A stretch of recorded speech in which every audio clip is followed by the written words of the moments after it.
Modern Chinese History by Professor Liu Zheng. Chapter 1. 2 years after the Boxer catastrophe in May 1903, a young teacher and writer named Chen Duxiu, who would become the Chinese Communist Party's first general secretary in 1921, helped establish a political association called the Ami Pat Rio IC Society. Its constitution, which Chen helped to draft, declared that due to the foreign calamity, which was growing daily worse, the society sought to unite the masses into an organization that would develop patriotic thought and stir up a martial spirit so that people would take up arms to protect their country and restore our basic national sovereignty. The 19th century increasingly came to be associated with national humiliation, which the young new elites reacted to by calling for revolution and national salvation. Revolutionary nationalists viewed revolution as essential for national strengthening and modernization, aimed at making China a wealthy country and a strong state, restoring its greatness, and creating an era of national flourishing. Nationalism was rooted in the understanding of a nation as a political community. Chinese nationalists envisioned the Chinese nation-state as a sovereign revolutionary political organization connected to the Chinese people as an imagined community. Chinese nationalist intellectuals and officials were deeply divided on how to revive China and restore its greatness. Chinese political leaders and thinkers have often disagreed fiercely, resulting in significant shifts in the selection of political strategies, foreign models, and methods. The turn of the 20th century brought a series of revolutions in Russia in 1905, Iran in 1905, and Turkey in 1908. All these events combined to make a case for revolution as the means to achieve effective and rapid historical change. They also seem to demonstrate that Chinese problems could be solved solely through revolution. The original meaning of the word revolution, or zhuming, referred to the righteous removal of a previous regime, which accurately described, in the eyes of most people, the fall of the Manchu Qing dynasty. In China, it was assumed that revolution primarily meant prevailing in battle, whether against warlords, rival political parties, competing ideas, or different forms of ideology. To be a revolutionary state meant implementing a new political order with new sources of legitimacy. Defenders of the existing order were portrayed as bold and obsolete, reactionary, counter-revolutionary, or at the very least, conservative. For an awakening China just emerging from the Qing dynasty, this dominant theme of making a national revolution encompassed a whole set of crucial issues, including foreign encroachment, national self-determination, the production of Chineseness, and other forms of national belonging, public education, social equality, and economic growth. Following the overthrow of the dynastic system, revolutionary efforts were extended to the building of a new state and the formation of a new nation. The Nationalist Party of China, led by Sun Yat-sen and later Chiang Kai-shek, promised the Republican era would literally reconstruct China into a modern nation-state and citizenry in the 1920s. However, the Communist Party of China was born as the opposition force to the Kuomintang. The communist movement, after initial setbacks, was able to gather momentum in the rural areas by localizing and arming peasants. Between 1900 and 1919, the Qing dynasty's reforms had already largely transformed the organization of the Chinese state. The abolition of the centuries-old system of civil service examinations, the election of various provincial-level assemblies, the establishment of modern schools and universities, and the influx of Western commodities and techniques all took place during the last years of Qing rule. From 1911 to 1928, revolution ushered in a period of political disorder. Sun Yat-sen, as its short-lived first president, was quickly followed by a constitutional monarchy under Yuan Shikai, which was equally short-lived. Neither the Republican movement nor any other social group was able to fill the political vacuum immediately after the Great War. The global protests that emboldened students and intellectuals to demand emancipation, awakening, and political participation set the stage for the May 4th movement in 1919, with Chinese generals, the Japanese military, Republicans, and passionate students hungry for change, all laying claims on the coveted legacy and remnants of the Qing Empire. Intense jockeying for power ensued. One of the new policies, in many ways, the political experiments to remake the Qing Empire into a modern nation-state started after 1900 in the last decade of Manchu rule. Responding to the severe crisis of the empire exposed by the Boxer Rebellion, the court embarked on a program of reform that went far beyond anything previously tried. The new policies aimed at broad-ranging reforms meant to make the imperial government more efficient and more involved in many areas of society and economy.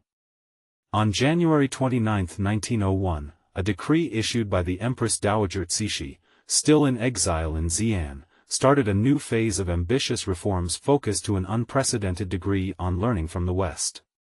The edict said, now that the peace negotiations have commenced, all affairs of government must be thoroughly overhauled in hopes of gradually achieving real wealth and power. Reorganizing the Chinese polity to survive in a world of imperialism had become a matter of great urgency. In April 1901, a political affairs office was formed to sort through reform proposals systematically and manage the implementation of various new policies. For instance, the Board of Revenue was reorganized into the Ministry of Finance, and the Zhongle Yamen was replaced by a foreign ministry. Several ministries were established that had no predecessors: the Ministry of Trade, the Ministry of Education, the Ministry of Police, later the Ministry of the Interior, and the Ministry of Posts and Communications. The State Bank, constitutional, and legal issues were at the center of the reforms as the search for a new constitutional order to replace the traditional imperial political systems started for the first time in earnest. The Imperial Constitution Commission visited Europe, Japan, and the United States in 1905. A second commission, called the Constitutional Government Commission, was sent to Japan, Germany, and Great Britain in 1906. In one report by those delegations, officials concluded that the real reason why other countries had become wealthy and powerful lay in the fact that they had a constitution and decided important affairs through public discussion. Their monarch and people formed one indivisible unity. The work of the commission resulted in the 1908 document Principles of the Constitution. It envisioned a type of government with a monarch as head of state, regulated by a written constitution, but he was not permitted to use it to change or abrogate laws. In 1902, an Office for Legal Reform was established. It was headed by two officials regarded as specialists in legal matters, Shen Yin and Wu Fang. The office had three main tasks: to study and translate important Western texts on legal thinking and legislation, to evaluate the Chinese legal tradition in light of these, and to draft new laws based on a synthesis of Western law and Chinese tradition. A few years later, the Qing government started to overhaul the institutional structure with the same edict that created the Ministry of Justice. An Imperial Supreme Court was established. On August 29, 1901, an edict suspended the traditional military exams, clearing the way for modern military education.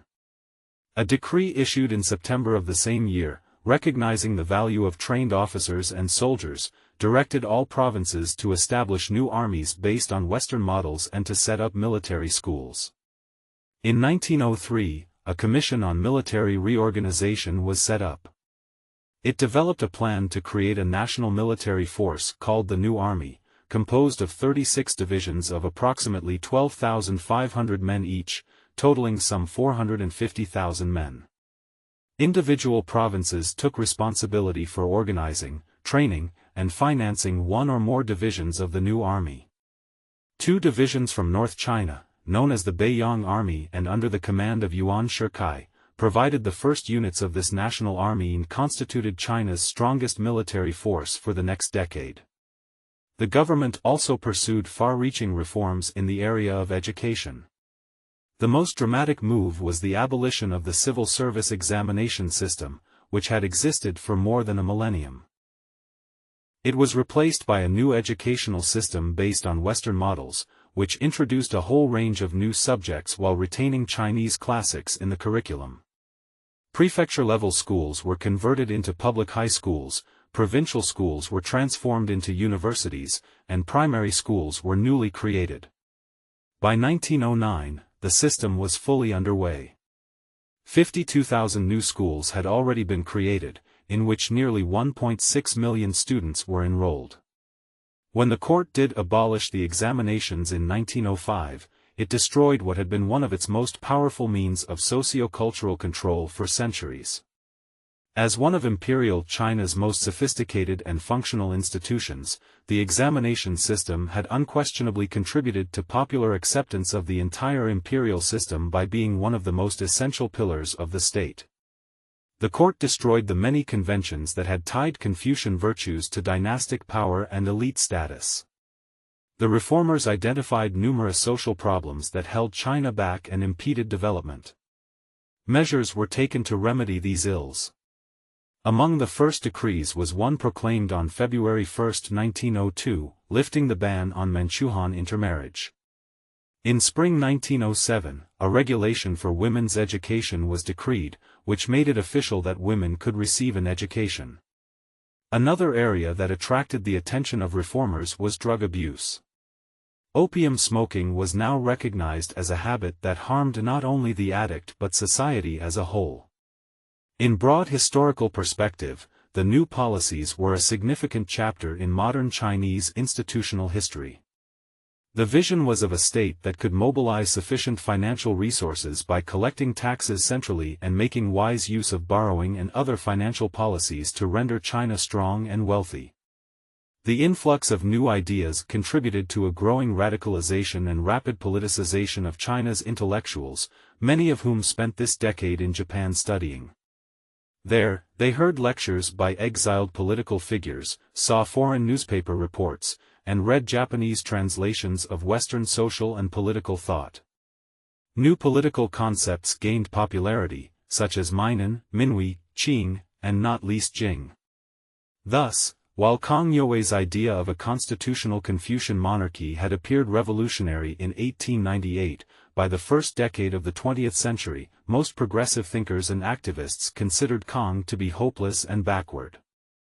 Perhaps the most severe challenge to Qing rule stemmed from the rise of such racialized nationalist rhetoric.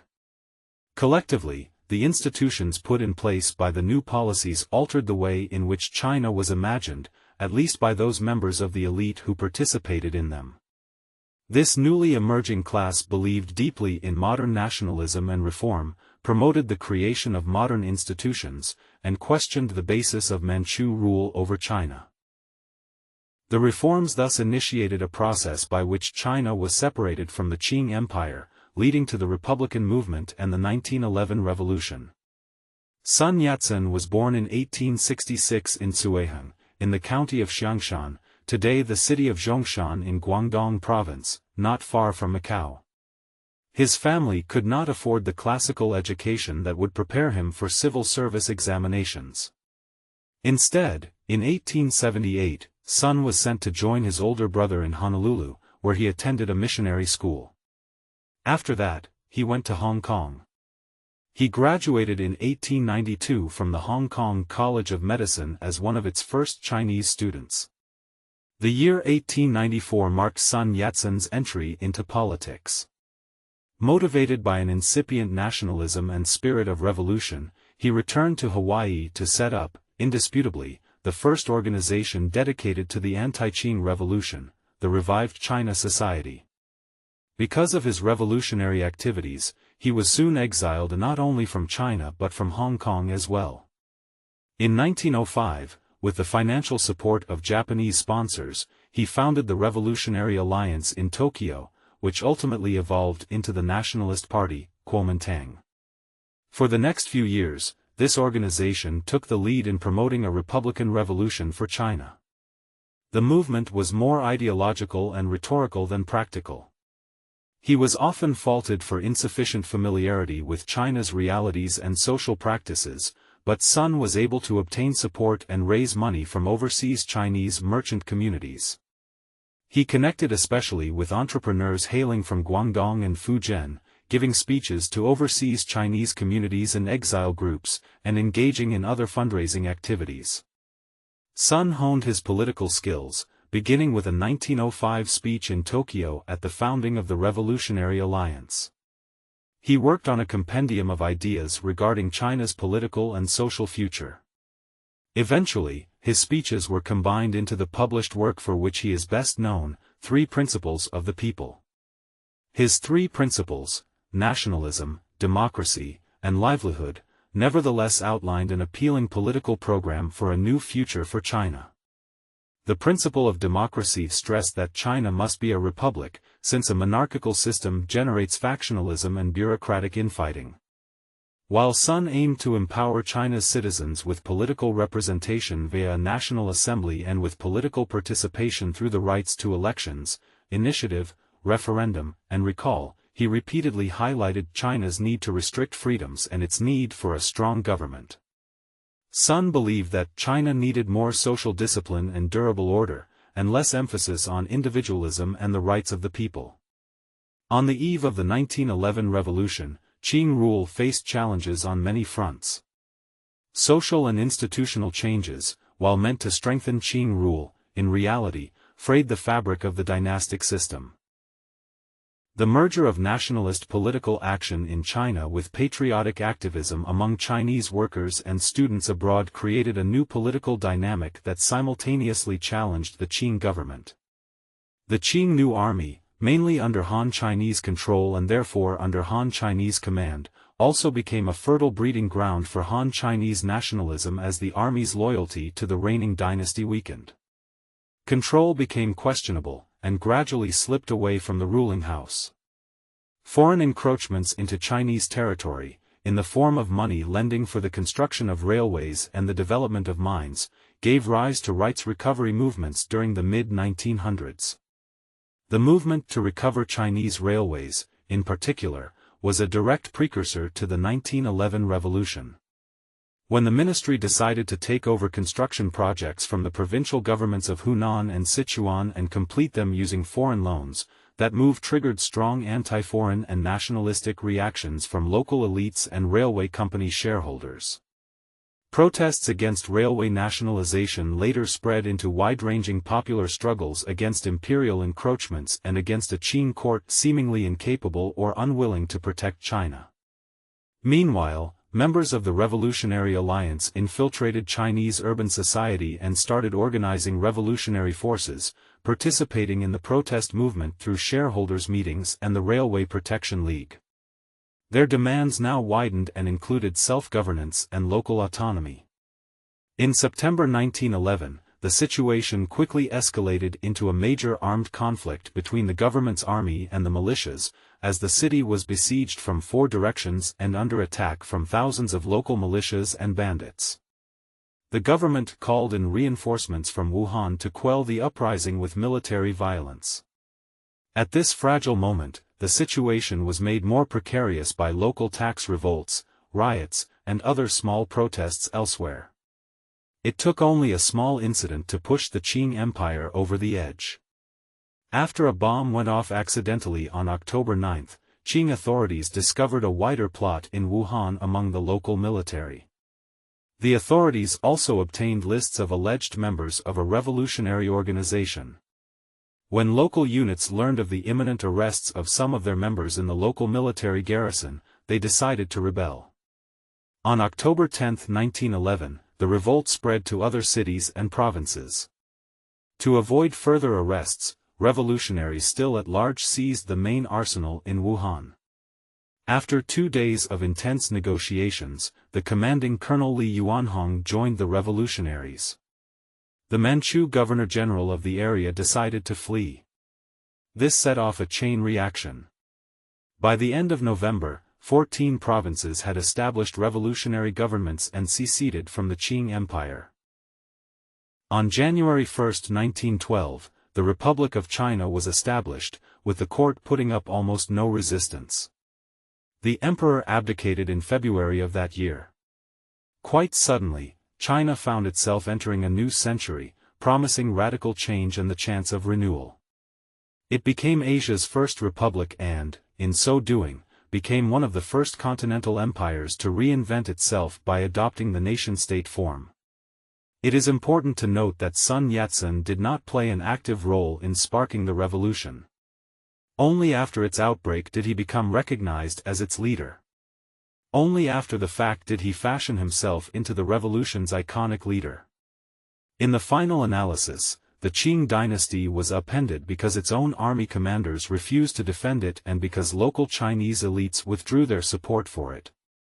The 1911 revolution, whether because of the initial weakness of its protagonists or through a series of unfortunate historical coincidences, rapidly led to the restoration of Yuan Shikai to the vacant imperial throne. In the negotiations between Yuan Shikai, acting as the premier of the National Assembly, and the revolutionaries in January 1912 to avoid civil war, Yuan held the advantage of controlling the most powerful army in China. Sun quickly realized that Yuan Shikai had a strong power base in North China. Sun was a pragmatic realist who was well aware of his vulnerability and lack of experience in government. As a result, Sun decided to give up the presidency in favor of Yuan in return for promises that Yuan would move the capital to Nanjing and commit himself to a democratic republican political system.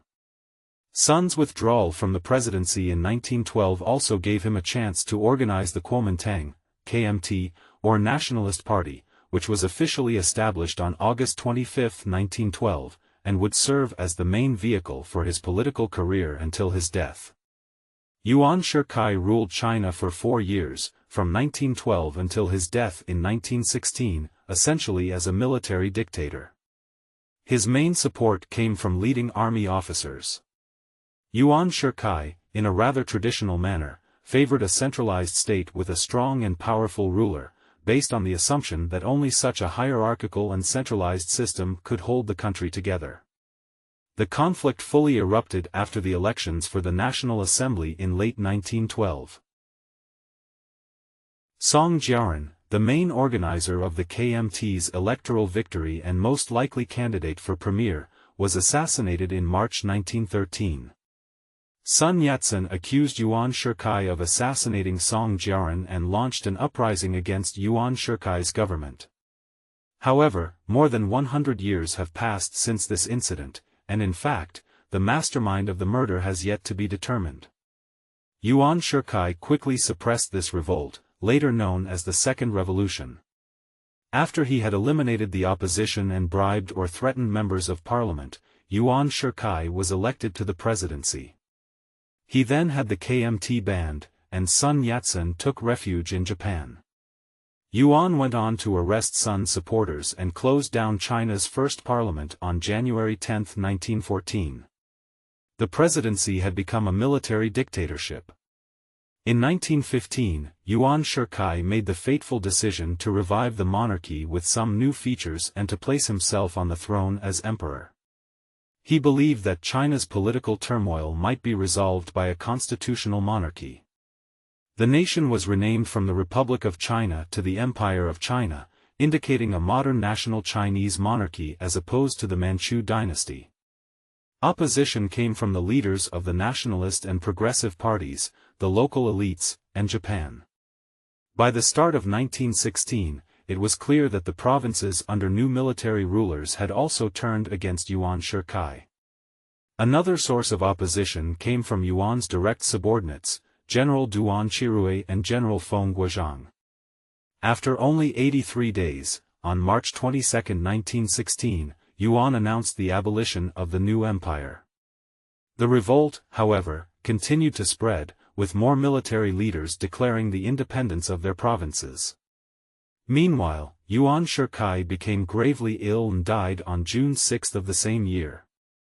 During his time as president and briefly as emperor, Yuan Shikai continued making institutional reforms. These efforts were highly remarkable, as the example of the reintroduction of the examination system shows. In 1916, Yuan Shikai made an ambitious attempt to reinstall the examination system to build good and modern institutions on historical foundations. His goal was to establish a standardized, normative, and rule-based state apparatus. He defined new procedures for personnel advancement and promotion, as well as a new ranking system.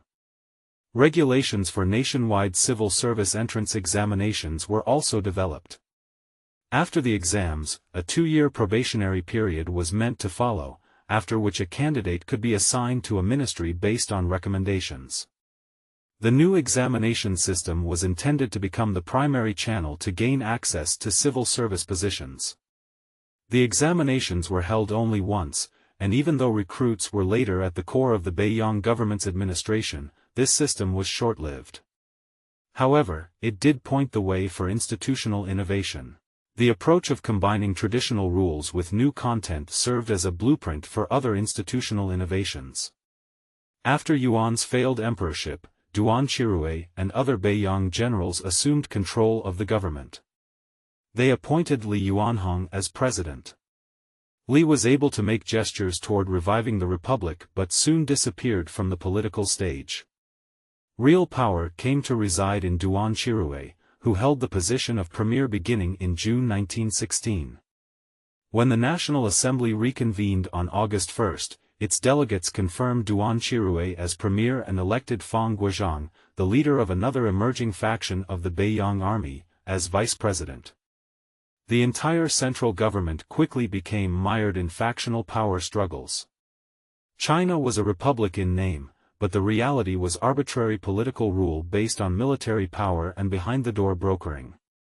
Many were disillusioned with the republican experiment. The long-anticipated parliamentary system and the greater social and civic equality that new social groups such as students, officers, business people, and intellectuals had hoped for remained elusive, prompting a decade of soul-searching by China's intellectuals as the nation rapidly descended into warlordism and factional strife during the 1910s and 1920s. Instead of uniting into a strong, healthy, and organic society as the revolution had promised, the need for a new approach based on scientific reason and objective truth was seen as the only solution. China and the First World War.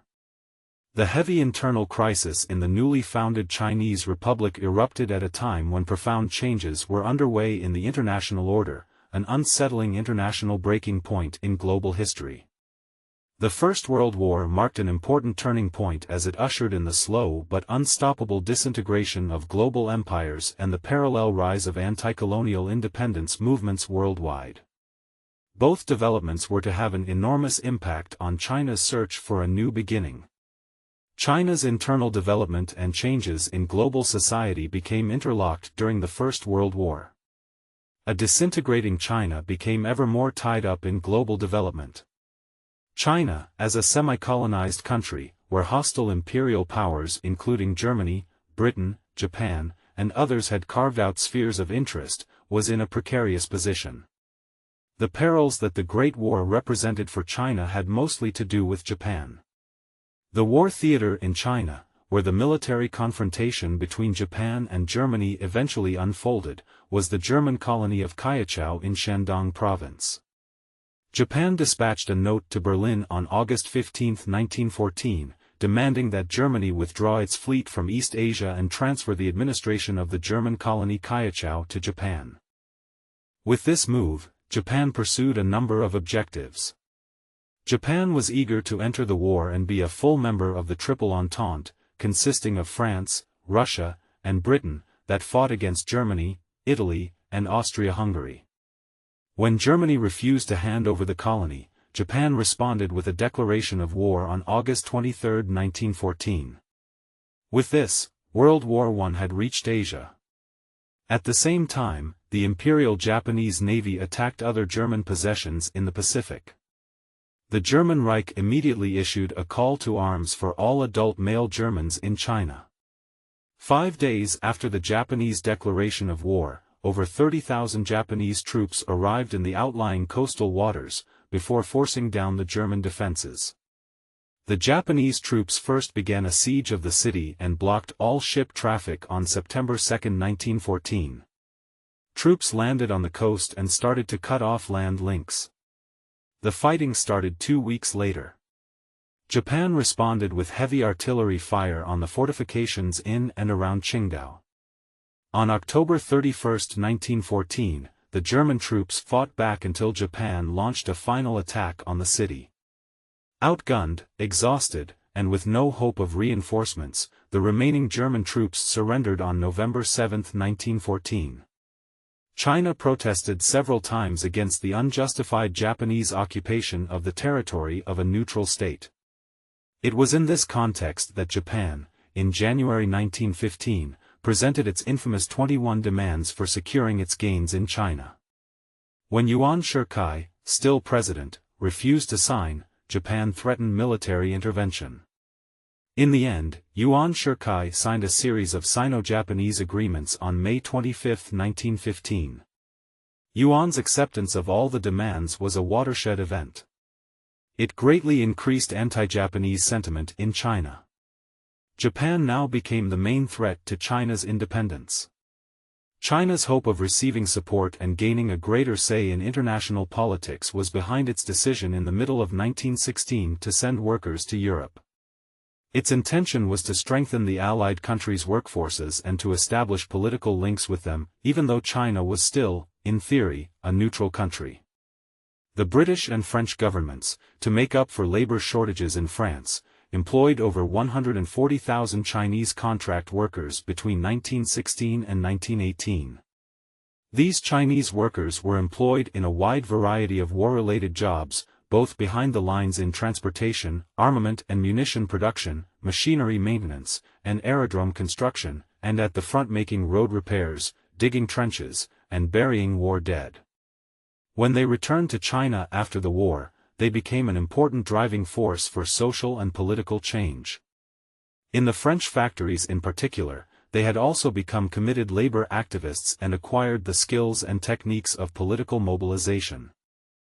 Jiang Jieshi, another of the Beiyang generals and also a monarchist, on June 14, 1917, entered Beijing with an army and set about to restore the Qing dynasty. Telegrams immediately poured in from military governors and generals denouncing Jiang and the coup. Duan Qirui recaptured Beijing a month later on July 14, ending the second attempt to restore the imperial system. With Duan Qirui in power again, the Beiyang government declared war on Germany on August 14, 1917. The rationale behind this step was that only by formally becoming a member of the Allies could China secure a seat at the post-war peace conference, where the Chinese diplomats could leverage world opinion and diplomatic channels to regain Qingdao and push for negotiations regarding the unequal treaties. Japan strengthened its position in China by providing Duan Qirui with loans of some 145 million yen in 1917 and 1918.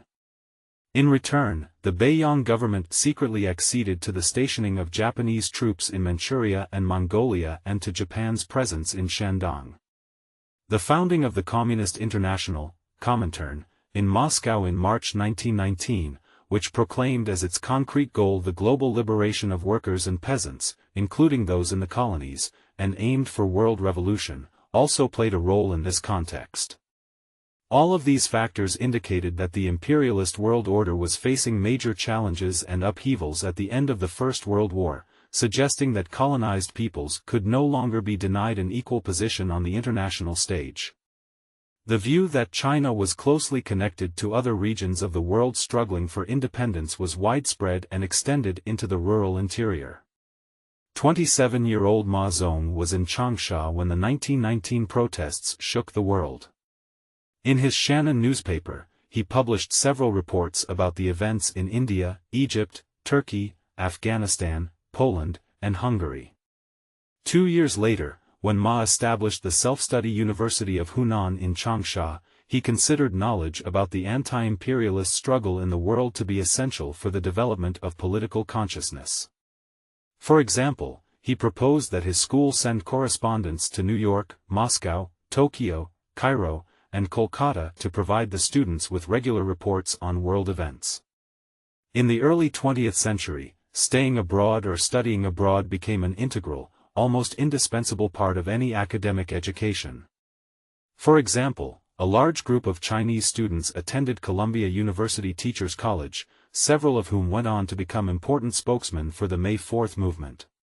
Particularly noteworthy were Hu Shi, Sun Yat-sen, and Dai Jitao. This international exchange of students and intellectuals led to the development of transnational circuits of agitation and emancipation. Labor mobility played a role, too, during the 19th and 20th centuries. Education Association, which was founded by Licing, Ca Wu Ji, and others in Paris. Some 1,600 Chinese student workers arrived in France between 1919 and 1921, joining arrangements made by Chinese leaders of the association and their French counterparts. The organization had branches in Beijing, Canton, and Shanghai. Year-long preparatory schools for those intending to go were established in Beijing, Chengdu, Chongqing, and Bing in 1918 and 1919. The first group of students sent to France arrived in March 1919. Among the students were several later leaders of the Chinese Communist Party, including Zhou Enlai and Bo Xia, who would go on to greatly influence the fortunes of the country for more than half a century. Long before the first translations of texts by Marx, Engels, or Lenin into Chinese students in factories came into contact with the world of the European labor movement. Reports about the global wave of anti-colonial protests, as well as intensive contacts and exchanges with different parts of the world, suggested two things to the contemporary Chinese public: that China should participate in this international trend for a new post-imperial era to avoid remaining hopelessly backward and being left behind, and that the great powers were not about to grant independence and self-determination without pressure from the colonized and the oppressed. Both played a major role in the outbreak of protests on May 4, 1919, in Beijing and other cities. The May 4 movement was an awakening for China. The immediate cause was the intention of Western leaders, who were assembled at Versailles, to define the shape of the post-war world and to confirm and accept the occupation of the eastern portion of Shandong province by Japan, rather than return it to China. The movement began when students at Beijing schools and universities learned about the negotiations at Versailles. They were so outraged that on May 4, 1919, they demonstrated in Beijing not only against the Western powers for disregarding China's territorial rights but also against the Chinese government for being too weak. Within days, demonstrations spread across all of urban China. Chinese workers and students in France also actively started their own actions. Sit-ins and blockades were staged by students and workers in Paris that prevented Chinese delegates from going to the conference and participating in the negotiations. Specifically, the demonstrators demanded the re-establishment of territorial sovereignty, the complete recognition of China's right to self-determination through nullification of the so-called unequal treaties that had been in place since the Opium Wars, and an end to extraterritoriality. Egypt, India, or Korea, China's May 4 movement was not only very late but also relatively small. China had around 130,000 new-style schools with more than 4 million students, but only a small fraction went to the streets to demonstrate. China's biggest problems in 1919 were domestic. Given its disunity and internal fighting, this was the social and cultural upheaval that took place between 1915 and 1925 and culminated in 1921. Which is commonly referred to as the New Culture movement. It started in September 1915 when Chen Duxiu, a Francophile who would later be dean of Peking University, changed the name of his journal China New Youth to New Youth. The journal gained its well-known importance after its move from Shanghai to Beijing in 1917. The incident in Shanghai on May 30, 1925, where the police of the international settlement opened fire on protesters and sparked mass demonstrations all over China, marked the end of the May 4 movement, which originally tended toward non-violent protests rather than armed revolution. The New Culture movement has been interpreted in different ways. Some scholars see it as the start of a Chinese Enlightenment and a slow turn toward embracing Western modernity. Others, however, regard it as the first phase of a radical and blind anti-traditionalism in which the seeds would be sown for the Cultural Revolution. But it also meant that there was much that needed to be demolished. Thus, the buzzword of the turn of the century was "Koi," a concept with problematic consequences that became a mantra for Chen Duxiu and would also later become that for Mao.